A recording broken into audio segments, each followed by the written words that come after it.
السلام عليكم ورحمة الله وبركاته. فيديونا اليوم حبايبنا نيابة على المتابعين طلبوا من عندي مرقة البانية المجمدة. طبعا أنا منزلتها بالقناة حبايبي، وهاي الخاطر عيونكم عدتها مرة ثانية. طبعا عندي هنا ربع كيلو من اللحم، واللحم حسب مقداركم انتو كثر ما تقدرون تخلون خلوا.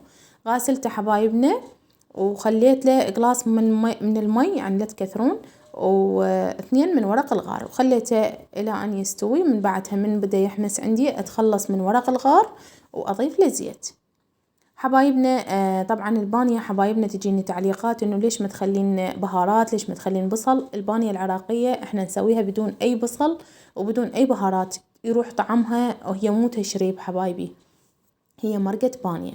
حبايبنا اذا ما تحبون الثوم لا تاكلوه، بس خلوه يذب نكهته وشيلوه، يعني من تستوي تخلصوا من عنده. بس هو كلش طيب بالمرقة مال البانية، هو طيبة مرقة البانية بالثوم حبايبي، واي بهارات لا تخلون، واي بصل ترى تصير مو طيبة. هنا أنا حمست اللحم ويا الثوم، وخليت ملعقتين من معجون الطماطة، وعصرت طماطة وصفيتها حبايبنا وضفتها، ومن طلعت الرغوة مال الطماطة هم تخلصت من عندها. وعندي هنا هذا البامية أنا منزلتها، أو البانية شنو تسموها، أنا منزلتها بالقناة حبايبنا، يعني جاب أقل المليون مشاهدة ما شاء الله.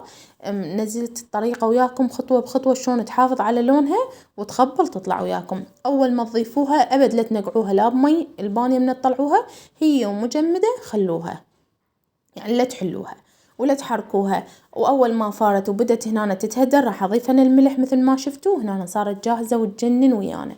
شلون نعرفها استوت؟ شوفوا شلون طفحت، وبيكم ما تهدرون البانية حبايبنا. وشوفوا حبات البانية يا عيني يا عيني عليها تخبل، لا ممرودة ولا خربان شكلها، كأنما جايبيها استوها فريش ومسويها بالمرقة. حبايبنا جربوها وانطوني رأيكم، يعني جربوها صراحة على طريقتي كلش طيبة، والكل اللي ياكلها يتعجب عليها. لهنا أنا خلص فيديونا حبايبنا، أتمنى لكم مشاهدة ممتعة ومع ألف سلامة، وأكون إن شاء الله جاوبتكم على أسئلتكم على طريقة البانية وتدللون.